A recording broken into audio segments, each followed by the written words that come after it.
Welcome everybody to another Sandler webinar. I'm your host, Mike Montague, Global Head of Content at Sandler, and we have Kevin Shulman, a longtime Sandler trainer and author of the brand new book. It's called Goal Setting Boot Camp, and it is available at shop.sandler.com, or it is available on Amazon if you like the Kindle version. And we're going to be talking about what we cover in the book, but also really diving in today on how you set goals that help you achieve results. We know in 2020, a lot of goals got shaken up. We know a lot of people need 2021 to be better than 2019 to make up for 2020. So we got a lot of work to do. And that's what we do here at Sandler. If you're not familiar with us, we'll give everybody just a couple of seconds to jump on, but then we're going to dive right into it. So Sandler is the world's largest sales and management training company in the world. We train over 30,000 people a year. We help people hit quota more often than any other sales training company. And a lot of our clients recommend it because it's not a pushy way to sell. This is a modern consultative sales process and system that help people get to better outcomes. We're not going to be talking a lot about sales today, although all of these goal settings will apply to your sales process. So if you want to learn more, I have some links coming up here for you.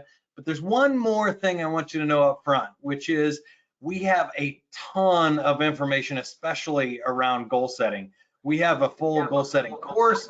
Kevin wrote a full book on it. We do live training programs, sometimes 1 or 2 day boot camps on goal setting. So we have just a ton of stuff to unpack, and we can't fit it all in the next 45 minutes or so. So what we need to do is give you as much awareness and knowledge about what is possible with goal setting, maybe a few skill things if we're lucky, but most likely you're going to have to go through the goal setting boot camp to develop the skills or become a goal setting master. It's going to take time and practice. David Sandler, our founder, said right there on the cover of his book, you can't teach a kid to ride a bike at a seminar. We can't really teach you how to be goal setting, goal achieving masters in the next 45 minutes, but we're going to do our best to make sure that that happens. So from here, and thank you for attending, there's a special offer. If you go to sandler.com/goal setting, you'll find ways to get in touch with local trainers, ways to get the online goal setting course, or get Kevin's new book, the Goal Setting Bootcamp. And Kevin, I think that's a great place for you to jump in and start is, how did we get here? What's the deal with the book? Why is that important for people? There you go. What's the derivation? How did we get here is a good question. Goal setting has been near and dear to my heart for a very, very long time. For the last 30 years as a Sandler trainer, I've been teaching goal setting typically at year end. So this is kind of the time that people start to think about it. And I've developed over time, a 45 page workbook. And at some point I said, I need to start getting this out more, and because it really is so damned important. Most people, and if you'll notice, the book is called Goal Setting Boot Camp. This is not a goal setting half an hour. You've got to put some time and effort into it. Most people actually spend more time planning a vacation than they do planning their future. And so you do have to spend some time and be willing to spend some time. And what really drove me to write the book is most people, when they do their goal setting, they fail at it for any of a number of reasons. But the biggest one is they make the giant mistake of starting with their business goals. They say that last year I sold X million dollars, so I should sell 20% more next year. Or last year I made X $1,000, I should make 10 or 20% more next year would be a pretty good year. Maybe because I took a hit this year on COVID, maybe next year I've got to really up my game and get it up 25%. But ultimately, those are just numbers, and they're not that motivating. And if you miss it by a little bit, so you missed it. You can tell yourself, well, I came close, not so bad. The big mistake is we should be starting with our personal goals. And if we start with our personal goals, what do you want your life to look like? Not just your financial life, but your, let's see, your family life, your relationship goals. You can have goals in every area of your life, hobby goals, academic goals, certainly, reading goals. There are millions of goals that you can have. And if you figure out what you want your life and your lifestyle to look like a year from now, 5 years from now, and in retirement, That's where the goal setting starts, because that'll motivate me. And then I can look at my business and or my sales, whichever is appropriate for you, and say, okay, what do I need to accomplish there to make these goals happen? And that's motivating. So that was really Yeah, the derivation for how this happened. And we're going to talk a lot about this. So we'll start with why set goals. But the thing that comes to mind for me is there's so many different ways to mess these up. You could set goals too high. You can set them too low. You cannot have any. You could be setting all your areas in one side of your life and not the other. And so I think there's probably a natural fear here around why people don't set goals, why they should set goals. Let's start with why they should, and then we'll talk about the negative side effects. Well, let's talk about the positive first. Why set goals? And this may be a good time to go to the chat and have people let us know what they think are good reasons to set goals. I've got about 20 or 25 listed in the book, but there are lots of them. I'll start us off while people are typing in. A couple of Sandler terms. It helps you grow your eye. And for those that aren't familiar, that is, it helps you feel better about you. It raises your self-esteem.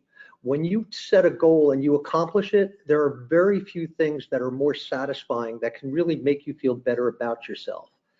And then the flip side of that in Sandler's, it helps you improve your R. It makes you better at the work you do. It makes you concentrate on your skill set and makes you get better at your process, whether that's sales or anything else. And so it helps you grow on both sides, on what you do and how you feel about yourself. And that's pretty damn good. And there aren't many things that can actually work on both of those.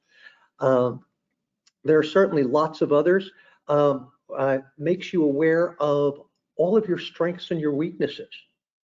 Makes you aware of strengths and weaknesses so that you can learn to lead with your strengths and work on your weaknesses.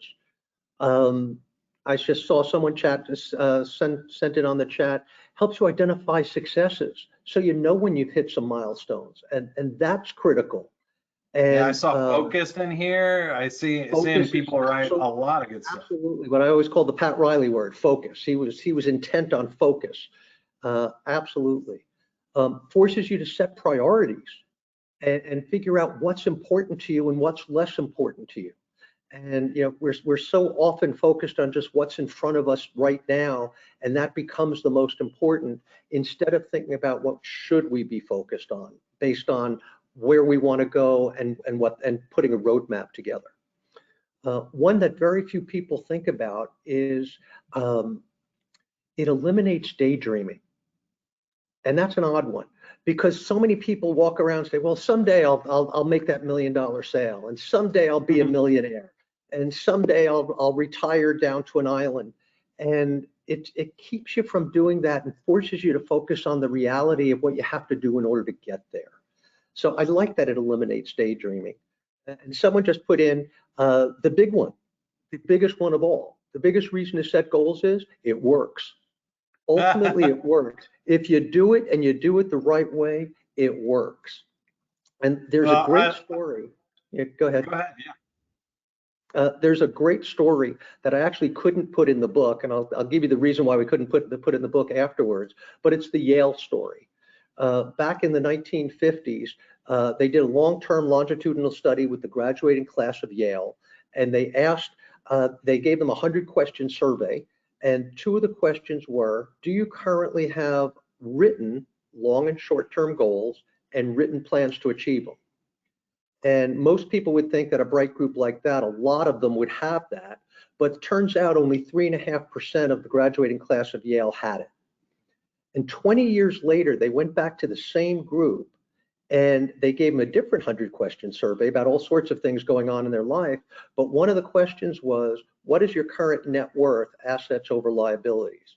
And the amazing thing was, after they put in all the data, was that the 3.5% that had written long and short-term goals and written plans to achieve them had a net worth that was greater than the other 96% combined.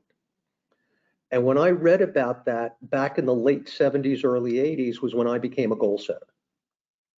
And so the Yale story was really motivating to me.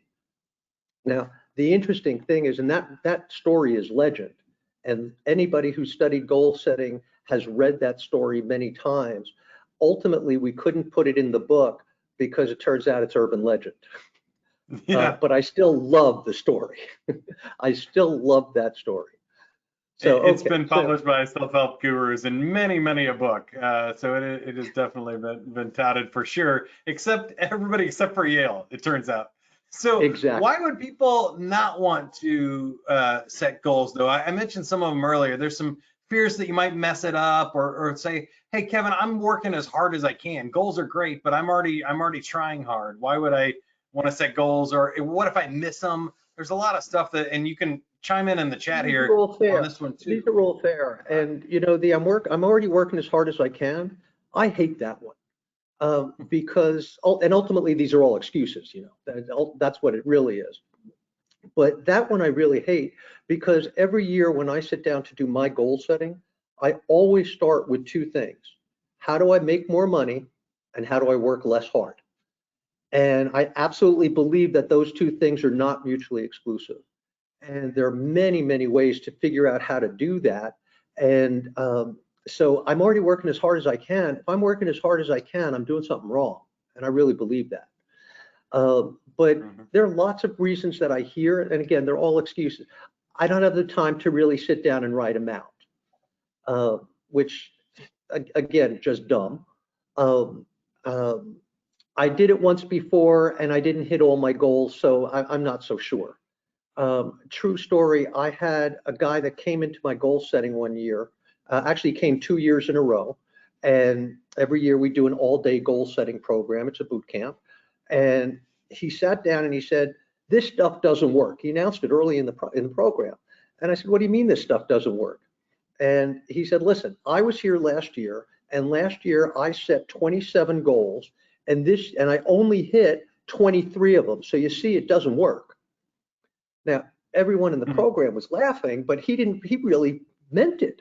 He was serious. He thought because he'd only succeeded in 23 out of 27 goals that he'd failed. Sounds pretty damn good to me. And the even crazier one, I said, okay, the four you missed, how bad did you miss? And he said, well, three of them I came really close, but one of them I missed by a mile. So you see, it doesn't work. Yeah. I don't know. That just doesn't work for me. Well, the other one I see here in the chat is what if things change? We hear that a lot too. It's like, oh, I go to all this stuff and then I change or I don't know what I want in the future. Those are two big ones. And I think those are two fair questions. Let's take what if things change? That's why goal setting is a dynamic process. And when you do it right, you have a goals book that you refer to periodically through the year. And there's nothing wrong with realizing that, hey, that thing that I really thought I wanted, it's not so important anymore. That Ferrari that I wanted when I was 20 and that I set as a goal to get when I was 30, well, by the time I was 30, owning a Ferrari wasn't that important anymore. Not to mention that the cost of a Ferrari had gone up significantly. Um, but it's true. Your goals change periodically, and things that you didn't think were important become very important. And so there's lots of things. I mean, hell, right now during COVID, all of a sudden, all I want is to get out and go somewhere, and Yeah. that has become important. So there's lots of things that can change along the way. And what was you had another question? What if I don't know what I want? Yeah, that's why we do the boot camp. And the boot Mhm. camp is set up in as a 3-day format. And the first day is to figure out what's important to you and to figure out, we do what we call a value audit, find out what's really important to you. It's really interesting that every company, well, every decent company has a statement of mission, vision, and core values. Very few of us individually have a mission and vision and core value statement. And we should. In the book, we only dealt with core values, but it's critical to do that, to start to figure out what's important to you. And then in the second day, we take it through some exercises to figure out what more specific things, not just your values, but what specific things are you looking to accomplish, or short term, long term, and in retirement. And all of your goals should consider all those three timelines. Short term, I consider anything up to a year. It could be something I want to do this week. It could be something I want to do over the next 12 months. 5 years is long-term goals, and then retirement goals. Because ultimately, retirement goals, even for those of us in the audience today that are in their 20s, and they don't think about retirement. Well, I got to tell you, if you think about it now, it'll be a whole lot easier later. I think Probably it was a whole lot Einstein. closer. I think it was Einstein who said that the greatest invention of the 20th century was compound interest. And it's true. If you work on it a little bit now, it's a whole lot easier then. So we have one more question for the audience before we really dive into start how to do that. And I appreciate you giving us some great teasers there. And we'll go deeper on that here in just a minute. But one more question for the audience. Type in the chat, and Kevin, will you get a first crack at it? How come goal setting doesn't always work? We know that it works better than not setting goals, but sometimes we still set them and miss. What's happening? So I'm going to give you at least 3 or 4 here because there are a lot of reasons. The first is we don't do them seriously. We say, New Year's Eve goals, right? The resolutions, and I think the last time I saw a study of it, 90+% of them were done by February 1st. And we make them when we're had a couple of drinks in us, and oh, I want to lose 20 pounds, or oh, I'm going to make more money this year, or, oh, I want to buy a fancy car. And then it kind of just gets forgotten because the next day we just get back to living the way we've always lived. And we don't go through the exercise of putting it down in writing and making commitments to it. And I think that's important, that commitment level. And so I think that's one that's really important. Certainly there are a million studies that say goal setting works much better as soon as you put it in writing. Just the fact that you write them down, even if you don't do all the exercises, gets you halfway there. So I think that's one reason that they don't work. Another big reason is we don't realize that we have to make some time trade-offs. I'll take an easy one. Let's say I decide that I'm really not in great shape and I want to go to the gym, and I'm going to get my sorry butt into shape, and I'm going to go to the gym 4 days a week. And I'm going to go to the gym for an hour a day, and that makes sense, and I want to do it, and I really am committed. But here's what I got to figure out. First of all, if I'm going to spend an hour at the gym, that's really 2 hours of time, right? I got to drive to the gym, I got to take a shower afterwards, I got to drive home, so it's really 2 hours. The question is, what 2 hours of my day am I willing to give up? Am I giving up watching my favorite TV show? Am I giving up 2 hours of sleep? Am I giving up some quiet time to read? Am I giving up time with my wife? That time's got to come from somewhere. And if you don't realize that setting a goal that's committing to do something, that you may have to give something up and think that through, you'll never go through with it. So I think that one's really critical. Another one is not having an accountability partner. I've been preaching to my clients for, God, a decade now, have an accountability partner. An accountability partner in your business is someone that holds your feet to the fire. Somebody that you speak to at least once a week that kind of says to you, hey, listen, last week you said you were going to accomplish this, and this. Did you do it? And if not, why the hell not? And it's someone that you've got a relationship with that you absolutely will always tell the truth. Now, in goal setting, it's a little bit different, but first of all, you can have a goal setting accountability partner when that's someone that you commit to working on all these things that will, again, that maybe it's not once a week, maybe it's every couple of weeks that you have that conversation with about holding each other accountable to your goals. I think that's important. I think you can do it with your spouse or significant other if you have one, and I think that helps. But then there's also another concept. It's a Sandler concept called burning your bridges, and not in a bad way, in a good way.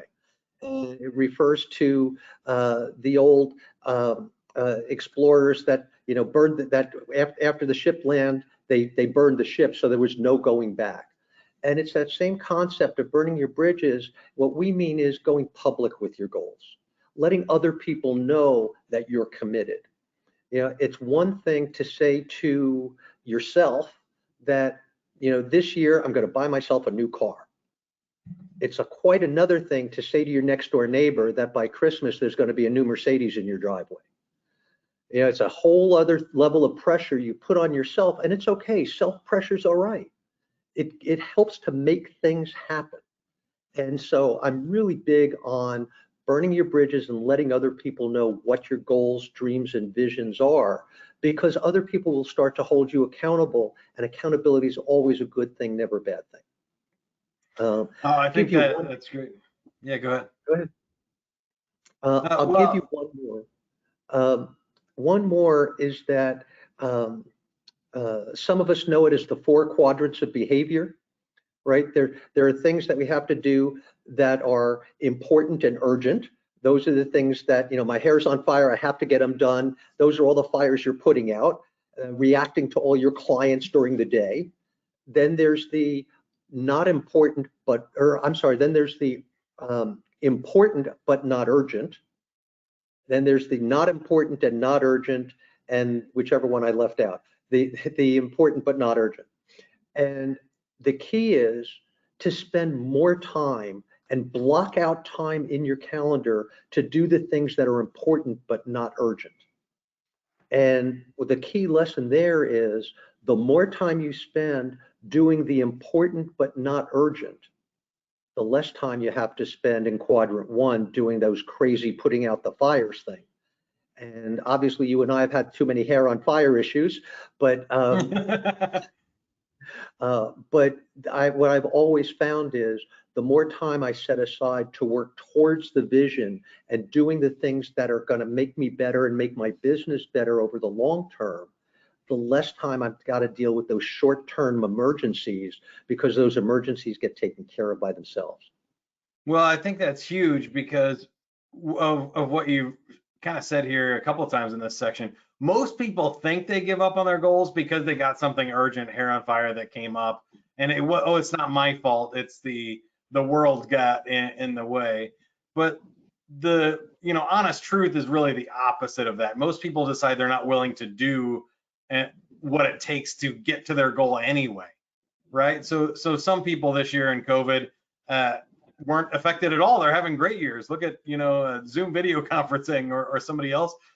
So that helped them hit their goals. Other people, it would completely destroyed their life. But I think the difference of people that gave up on their goals or didn't are the ones that were really committed to making it happen and did it anyway, despite the challenges that COVID brought up this year, right?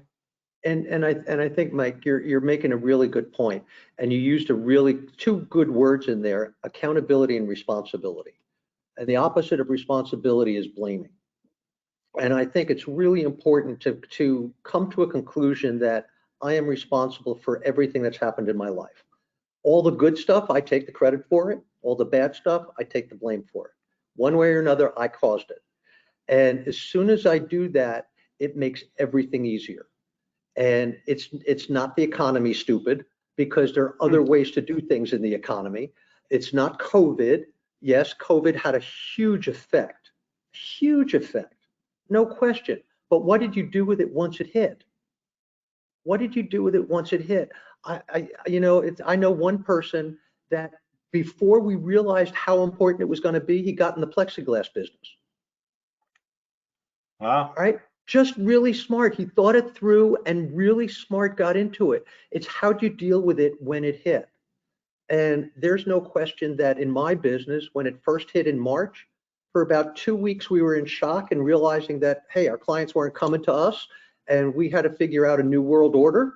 But since that time, we figured out what we had to do, and our business has, if anything, grown over the last 4, 5, 6 months.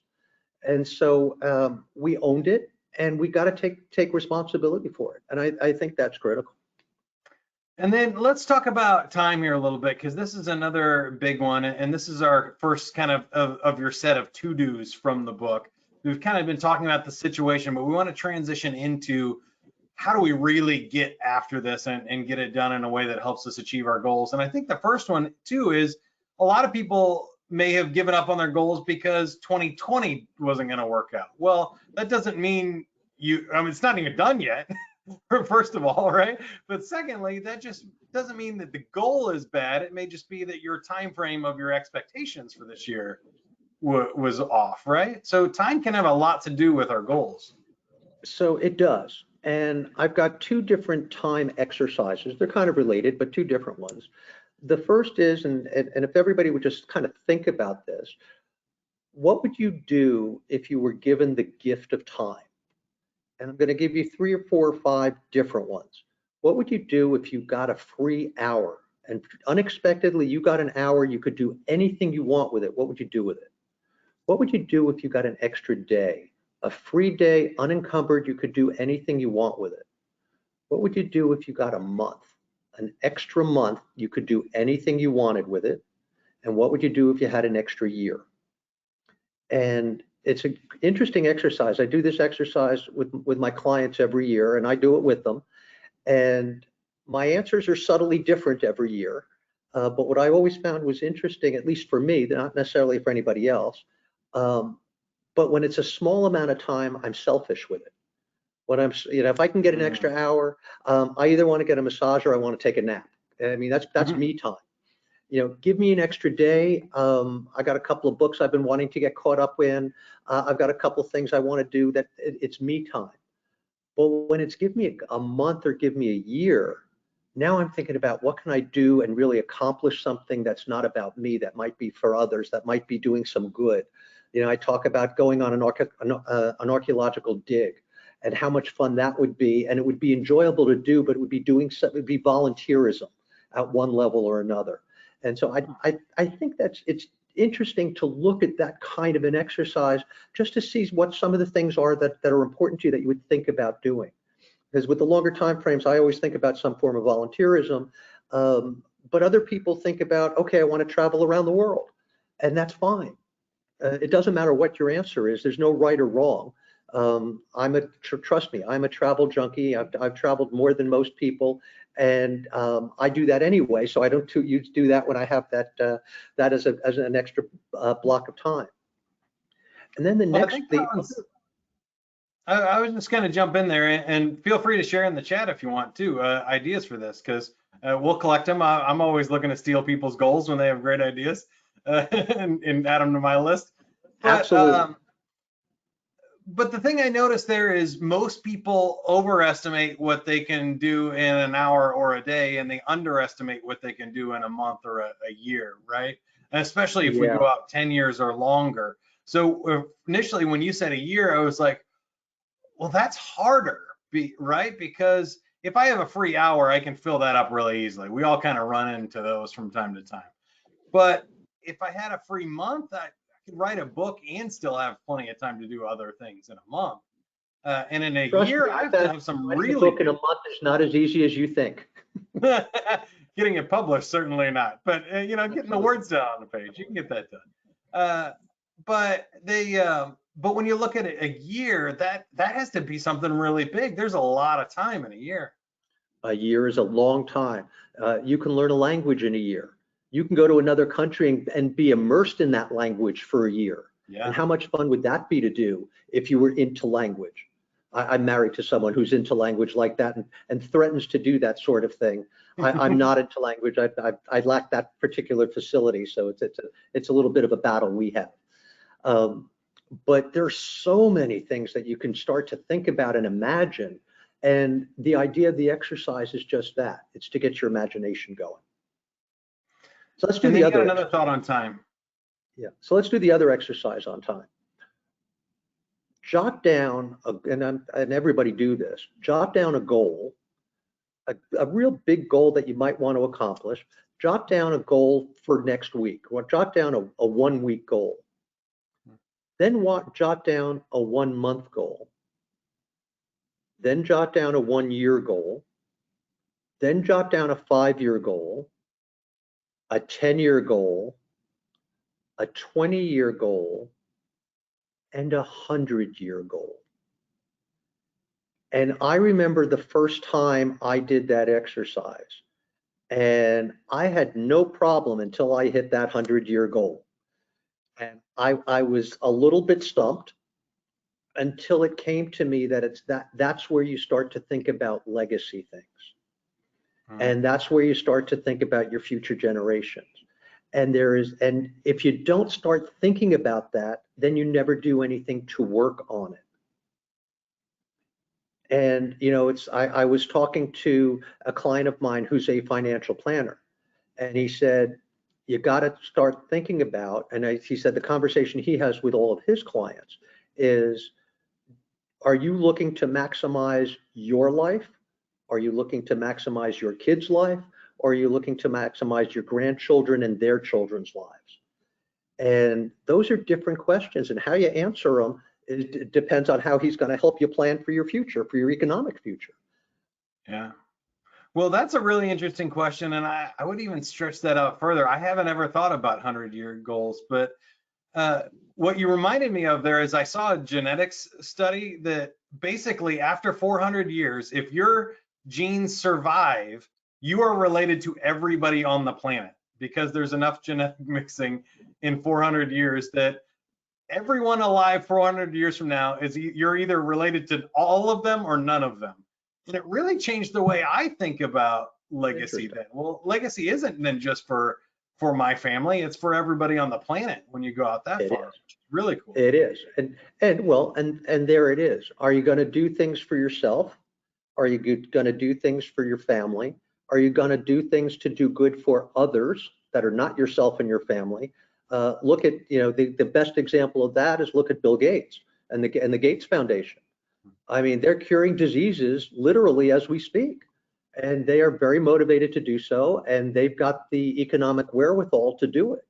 Other people with that same kind of economic wherewithal are just thinking about themselves, their kids, and their grandkids. And I don't think there's anything wrong either way, other than at some level, we all know which one is a little more admirable. Well, that takes us right to our next discussion. You teased it earlier, but the core values here for you are really what makes a difference. And it's okay to choose any one of these or any side of that. If you really want to focus on your immediate family, that's a great place to start. But if you want to think bigger, then that's an option too. I'm looking at the screen that you put up, and it's a great screen. I love it. It's got so many different potential core values. And I don't think there's a right number. I know a couple of people who just have one driving core value.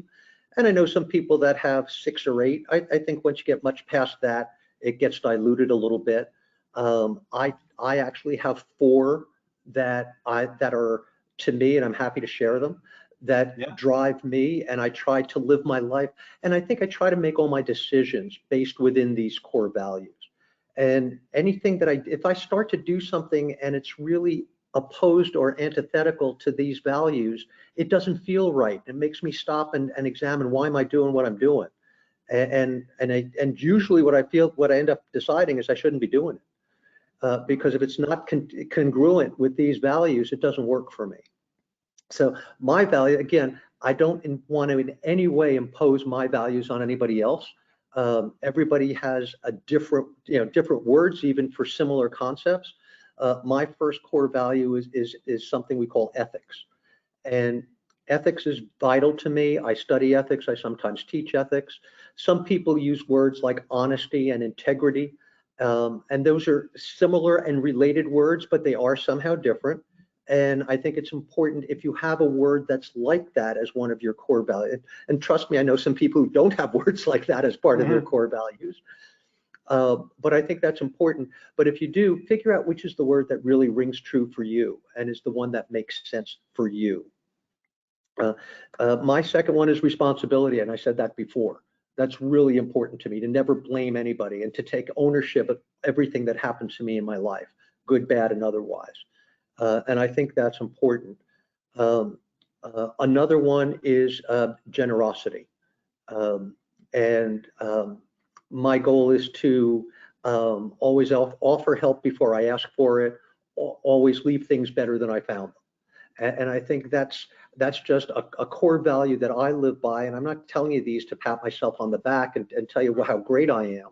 I'm sharing them just by way of example of how once you set your core values and realize that these are the things that drive you, it becomes easier to make decisions when you get offered decisions, when most decisions are binary. And should I go left or should I go right? And it feels right to go one way or another based on your core values. You know what you should be doing. You know what the right thing is to do. And then my last one is human. If I don't have at least one good laugh a day, something is very, very wrong.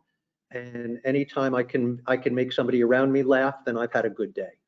And I have to find humor even in the dark. I have found plenty of humor in COVID. I find humor everywhere. And some people may think sometimes that my humor is a little sick, and that's fine because it is. And that all works. But the point is, it works for me. The point is, it works for me, and that's the point for everybody else. I know other people that wouldn't know a joke if they fell over one, and humor's just not part of their lives, and that's fine. I respect that. Well, and I love those. All of those are great ones. For me, the reason I picked this graphic for the screen and what I love about your words are those are our words to be, right? When I think about values, or I think you said I goals, our identity goals, or our affirmations that we have, and our attitudes, those are who we want to be as a human being. And then we can worry about the do's and the haves after that, right? I think it needs to be in that order. It's who do we want to be, what do we want to do, and then the things that we want to have or use. And so many people kind of do that the other way around that it can really mess them up. No question. No question. And it's not just goal setting. It's not just it's figuring out who you are, Right. what you want to be, and more importantly, what you want to become, which is a little bit different, subtly different, but different nonetheless. So let's talk about it, because in our next exercise, this is where we can start translating some of those who do we want to becomes into what do we need to do to get there, right? So I love the 10-year projection, and I'll change goal setting exercises every year in the workbook that I give my clients, because I've got clients that have been coming to our goal setting boot camp now for 15, 20 years, some of them maybe even longer. And so I'll change a few of the exercises, but the 10-year projection's always in there because it's my favorite, and I get to make the workbook, so I guess they don't have a choice. But the 10-year projection asks half a dozen questions, and the premise is, imagine it's 10 years from today. We're coming up on the end of 2030, which just thinking that is just mind-blowing. We're coming up to the end of 2030, and you're looking back over the last 10 years, over the decade of the 2020s. What have been some of the experiences that have given you the most pleasure? What have some of the experiences you've had over those last 10 years, looking back from 10 years from now? What are some of the experiences that got you excited? What are the experiences that gave you the greatest sense of satisfaction? Looking back over those 10 years, what regrets have you had? And looking back over the last 10 years, how has your family changed, and how much better is it? And I love this exercise because it really does, it's a little bit fantasy, but a little bit, and people ask me, should I talk about this, should I think about this the way I think it's going to be, or should I think about this the way I want it to be, or the way I fantasize it to be? And I think it's just fine to have a little of both in there. All right. Yeah. It may be a little wasting time to say, but the best thing that happened to me in the last 10 years was I won the lottery. And that may be a little, wish fulfillment and a little dreaming, but the reality is that's not likely to happen. So I wouldn't necessarily put that one in there. But if I want to talk about that, my business has grown, 50% a year for the last 10 years, and 2 years ago I sold my business for $10 million. I think I can put that in there, and I think that may be not that much out of reality. Well, again, when we're talking about time, people mess this up so much. I interviewed Dr. Ben Hardy, author of Personality Isn't Permanent, for the podcast here about a month or so ago. And he said most people mess up personality even because they think who they will be in 10 years is basically the same person they are now. But if you look back at who you were 10 years ago and look at how much you've grown, that's significantly different. So what you'll be in 2020 or 2030 is as different from you now as you were in 2010.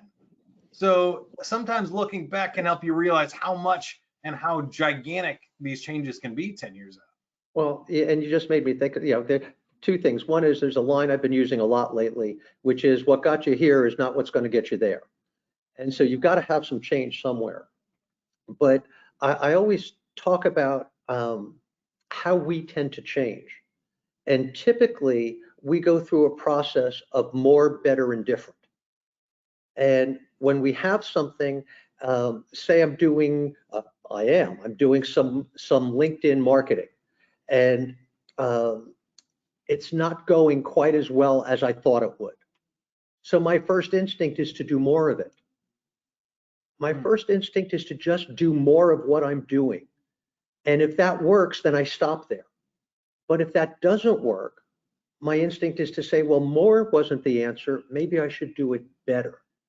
And so instead I go out and I hire someone who's got an expertise in SEO and an expertise in LinkedIn particularly, and they're going to do my LinkedIn marketing for me, and they're going to make it better.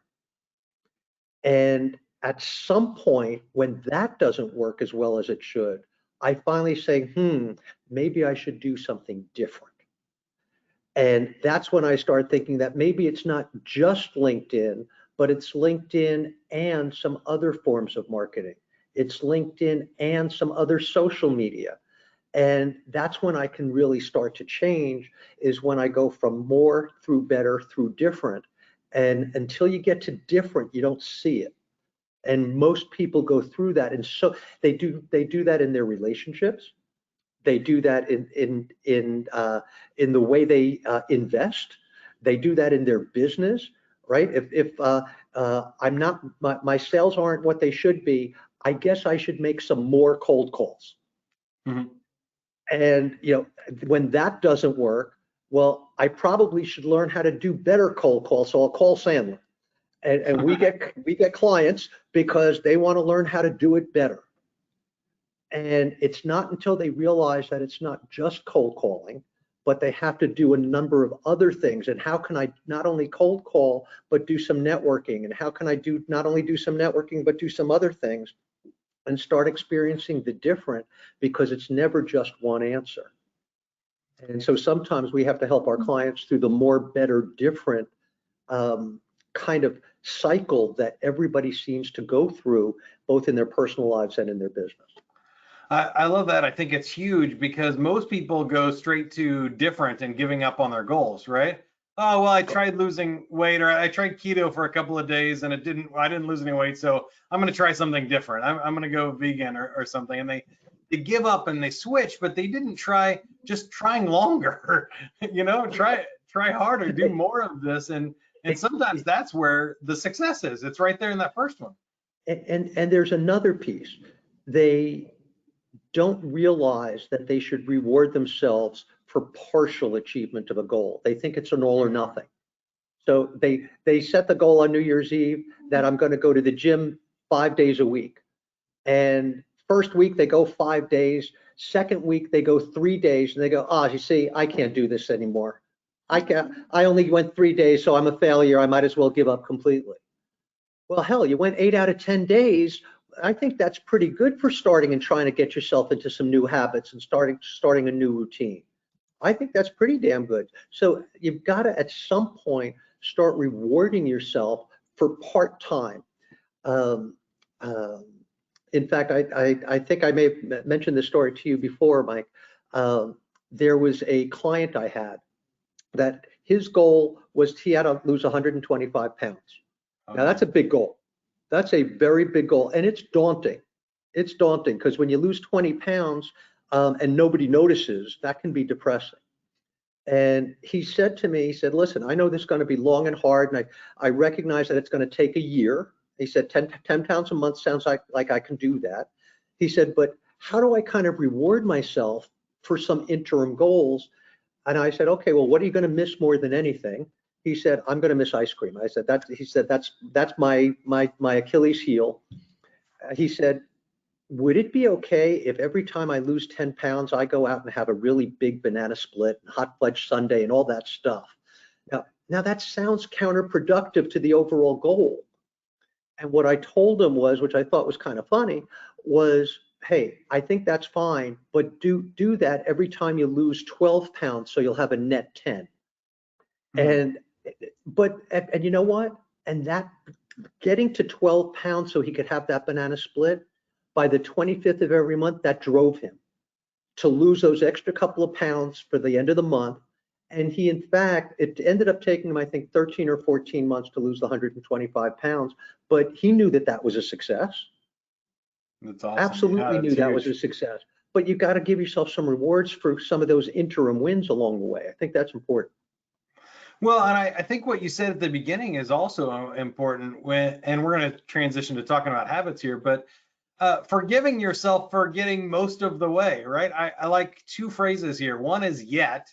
So, you know, maybe it's, I haven't lost my 12 pounds yet is a great, you know, attitude and belief to have as you're going after these goals.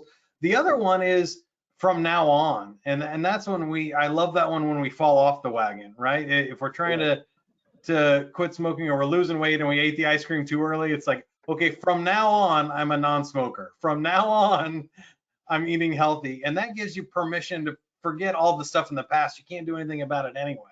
So from now on, I'm making my cold calls every afternoon. No question.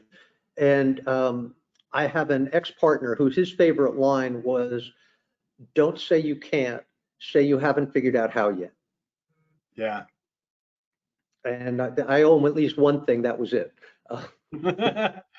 And you had another word about habits you wanted to share with everybody. A word about habits. There was a book a few years ago with a title something like It Takes 30 Days to Make or Break a Habit. And I was really annoyed at the guy that wrote that book because he got wealthy on it and sold a few million copies. And as far as I'm concerned, it's a bunch of crap. You can develop a habit in one. It's all about the motivation. You have to really want to, and you can do it. You can make anything a habit. And I'll give you a few examples. If you ever accidentally put your hand down on a hot stove and burned your hand, I guarantee that for the rest of your life, anytime you're going to lean on a stove, you're going to do that, you know, gently put your hand over the burner to make sure that it's cool before you put your hand down. Now that was in one. And granted, Sandler's all about pain, and it's the greatest motivator, and it is. But it's absolutely true that all you got to do is do it once. Right? I have friends. I told you earlier I'm a world traveler. I have friends that never traveled anywhere and couldn't figure out why we did as much traveling as we did. And then they took one big trip, and now they're away more than anybody I know. And because all you have to do is do it once and get a taste of it, and now they love it. And not that everybody would love it, but for them, they loved it. They created the habit. Now, the flip side of that is when I was a little boy, from the time I was 6 until I was 17 and out of the house, one of my chores every night was I had to take out the garbage. And every night, Mom would remind me to take out the garbage. And even after 10 plus years, if she didn't remind me, I didn't take out the garbage. It never became a habit, even though I did it every day for decades, because there was no motivation to do so. So you can form a habit anytime. And actually, you mentioned cigarettes. From today on, I'll be a non-smoker. I'll tell my story. I smoked through high school and into college, and I always had this crazy notion that, you know, by the time I'd have serious health problems, you know, there'd be cures for cancer and such. And as stupid as that was, and, you know, young and stupid. And then one day in my sophomore year, I think, a bunch of us went over to play some basketball, and we were playing 3-on-3 full court, which means you're running a lot. And it took all of 5 minutes for me to be standing, hands on knees, wheezing. And that moment, I realized that this was hurting me now. And I took the pack of cigarettes that was in my pocket, crushed it, tossed it out, and I haven't had a cigarette since, because I had the motivation to do it. And so there's no question, it's all habits or motivation. You can make a habit in a day, you can make a habit in one. Believe it thoroughly. Well, yeah, I love that. And there's so many myths. Again, I think it's a brilliant attitude. And we're going to wrap up here. Ask everybody else. You can start typing in the chat here. What's one attitude you learned today? What's one behavior, one action you'd like to take?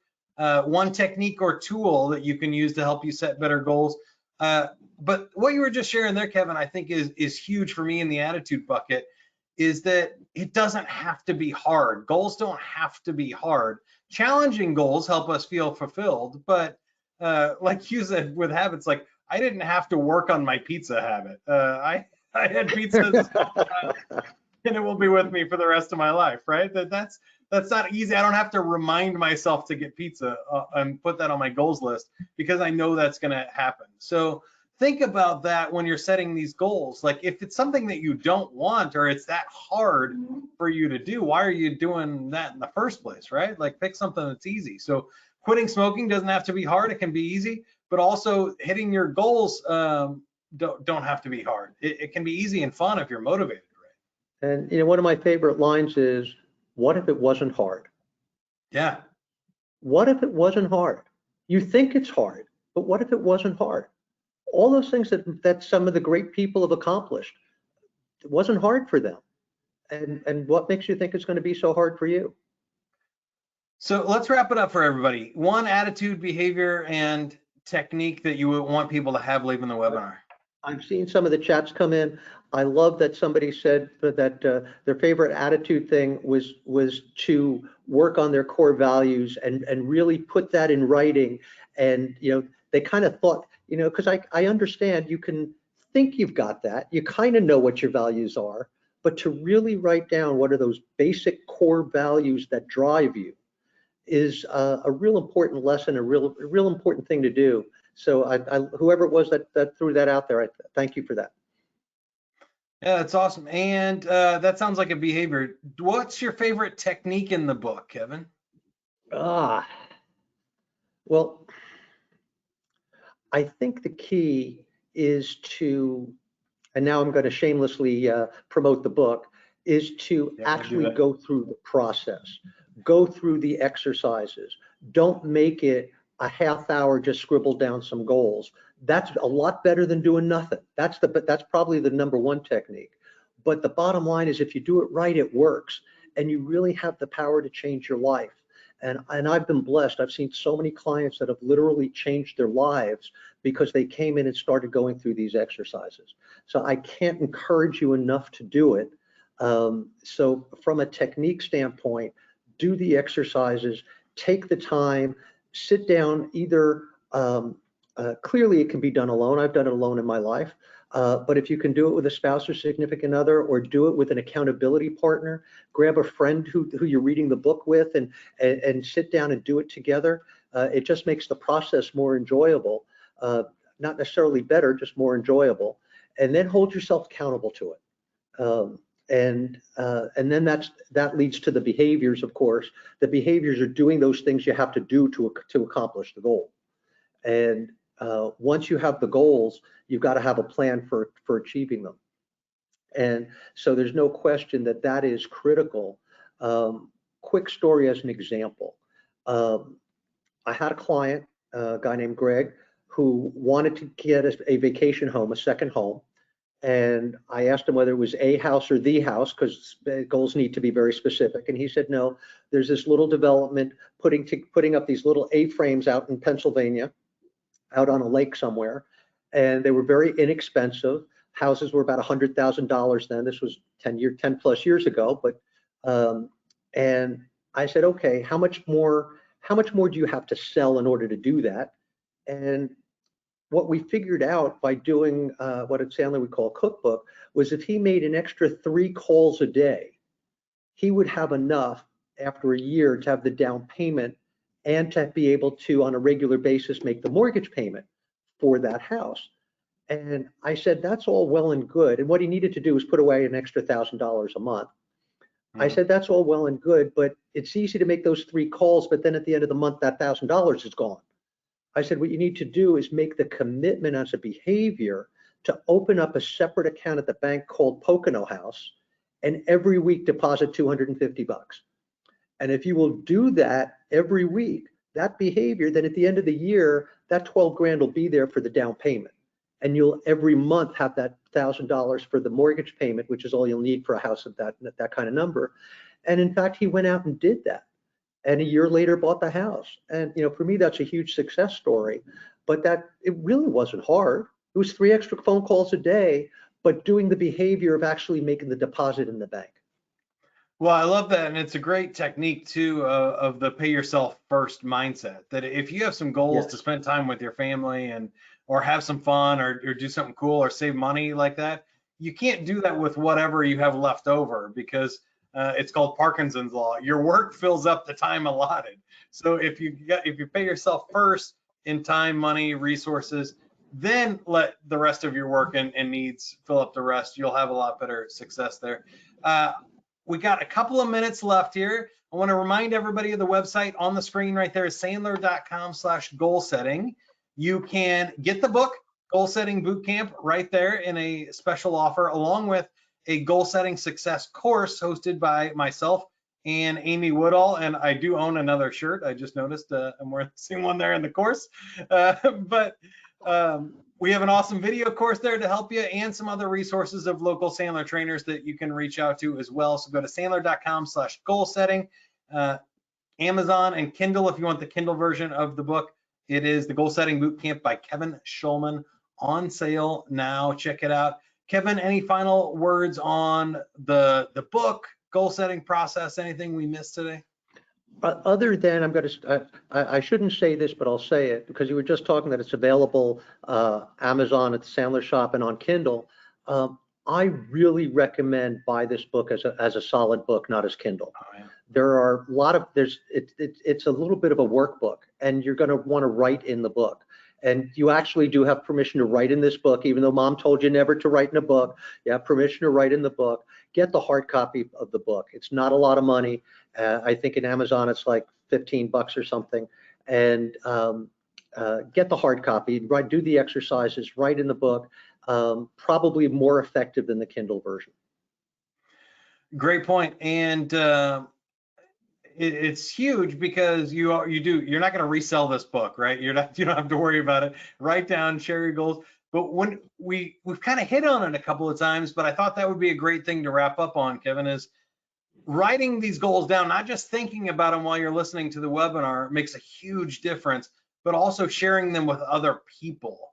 So Absolutely. Where do you go once you get your goals? Okay, once you've set your goals, find easiest one, spouse and significant other. Kids if you have kids, parents if you have parents, and ask them to hold you accountable. Have a friend that you go through the exercise with, that you go through the book with, spend those couple of days with and do it. And the book, so by the way, just so everybody knows, the book is laid out so it's first of all for everybody. I know everybody thinks of Sandler as just sales and business development. This book is for everybody, and I would encourage you. This is great for kids from, I would say, junior high on up. It's great for them.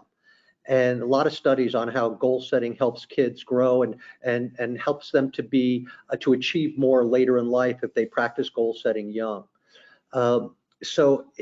Use it and live with it. It's critical, really is. Again, thanks for writing the book for us, Kevin, and being on the webinar and the podcast this month, kicking that off. For more information on this, go to sandler.com/goal setting. Thank you for attending and sticking it with us today. Good luck and good selling, everybody. Have a great year. Take care, everybody. Make it a great, great 21.